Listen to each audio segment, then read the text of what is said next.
एक लकड़हारा नदी के किनारे लकड़ी काट रहा था। लकड़ी काटते काटते अचानक उसकी कुल्हाड़ी नदी में गिर गई। इसके कारण वह परेशान हो गया और जोर जोर से रोने लगा। अरे अरे क्या हो गया मेरी कुल्हाड़ी, हे भगवान मेरी कुल्हाड़ी पानी में गिर गई। अरे अब मैं पैसे कैसे लाऊंगा, मेरे परिवार का पेट कैसे पालूंगा। अरे अरे अरे मेरी कुल्हाड़ी, अरे हे भगवान मेरी कुल्हाड़ी। तभी नदी में से पानी के देवता वरुण देव प्रकट हुए और बोले, हे मानव क्या हुआ, तुम क्यों रो रहे हो? क्या बताऊं भगवान, मैं एक लकड़हारा हूँ। मैं लकड़ी काट कर अपने परिवार का पेट पालता हूँ, पर अब मेरी कुल्हाड़ी के बिना मैं क्या करूँ? मेरी कुल्हाड़ी पानी में गिर गई भगवान। वरुण देव बोले, मानव तुम चिंता न करो, मैं अभी तुम्हारी कुल्हाड़ी लेकर आता हूँ। यह कहकर वरुण देव ने पानी में डुबकी लगाई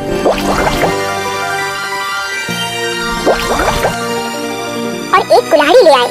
यह लो तुम्हारी कुल्हाड़ी। उन्होंने लकड़हारे से कहा। लकड़हारे ने देखा कि कुल्हाड़ी तो सोने की है।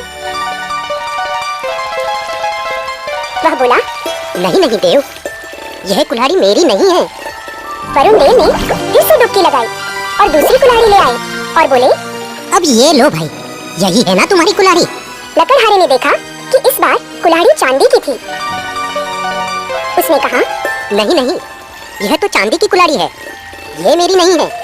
मेरी कुल्हाड़ी तो लोहे की थी। हे देव, मेरे लिए आप परेशान ना हो। वरुण देव ने फिर से डुबकी लगाई और फिर से एक और कुल्हाड़ी ले आए। इस बार कुल्हाड़ी लोहे की थी। उसे देखकर लकड़हारा बहुत खुश हो गया और चहक कर बोला, यही तो है मेरी कुल्हाड़ी। हे देव, आपका बहुत बहुत धन्यवाद। अब मैं लकड़ी काट सकूंगा और अपने परिवार का पेट भर सकूंगा। आपका बहुत बहुत धन्यवाद देव, आपका बहुत बहुत धन्यवाद। यह कहकर लकड़हारा जाने लगा। तभी वरुण देव ने उसे बुलाकर कहा, हे मानव, तुम बहुत ईमानदार हो, मैं तुमसे बहुत प्रसन्न हूँ। यह लो, तुम अपनी कुल्हाड़ी के साथ साथ सोने और चांदी की कुल्हाड़ी भी ले जाओ।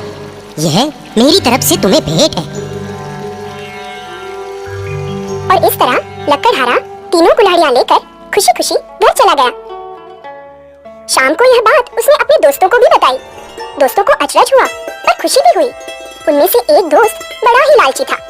अगले ही दिन उसने अपनी कुल्हाड़ी उठाई और ठीक उसी जगह जा पहुंचा जहां ईमानदार लकड़हारे की कुल्हाड़ी पानी में गिरी थी। वह पेड़ पर चढ़कर लकड़ी काटने लगा और जानबूझकर कुल्हाड़ी को नदी में गिरा दिया। फिर पेड़ के नीचे बैठकर जोर जोर से रोने और चिल्लाने लगा, अरे हाय हाय मेरी कुल्हाड़ी, अरे एक ही कुल्हाड़ी थी मेरे पास। अरे कोई तो भगवान आए मेरी मदद करे। अरे मेरी कुल्हाड़ी पानी में गिर गई। उसका विलाप सुनकर वरुण देव प्रकट हुए। उनके हाथ में सोने की एक कुल्हाड़ी थी। वे बोले, हे मानव, देखो यही है ना तुम्हारी कुल्हाड़ी? लकड़हारा तुरंत ही खुश होकर कहने लगा, हाँ हाँ प्रभु, यही है मेरी कुल्हाड़ी। लाइए दीजिए, ये सोने की कुल्हाड़ी ही मेरी है, दीजिए। कुल्हाड़ी लेने के लिए जैसे ही वह आगे बढ़ा, तभी वरुण देव नदी के बीच में चले गए और बोले, रुको, वहीं ठहर जाओ। तुम तो बड़े ही लालची और बेईमान हो, अब तो तुम्हें कुछ भी नहीं मिलेगा। ऐसा कहकर वरुण देव पानी में अदृश्य हो गए। बेईमान लकड़हारे को खाली हाथ घर लौटना पड़ा। लालच में आकर उसने अपनी कुल्हाड़ी भी गंवा दी। तो बच्चों, इस कहानी से हमें यह बोध मिलता है कि हमें लालच नहीं करना चाहिए और हमेशा ईमानदारी से जीवन व्यतीत करना चाहिए, क्योंकि खुशियाँ मिलती हैं उसको जो ईमानदारी से बड़ा है। इसीलिए तो कहते हैं, लालच बुरी बला है।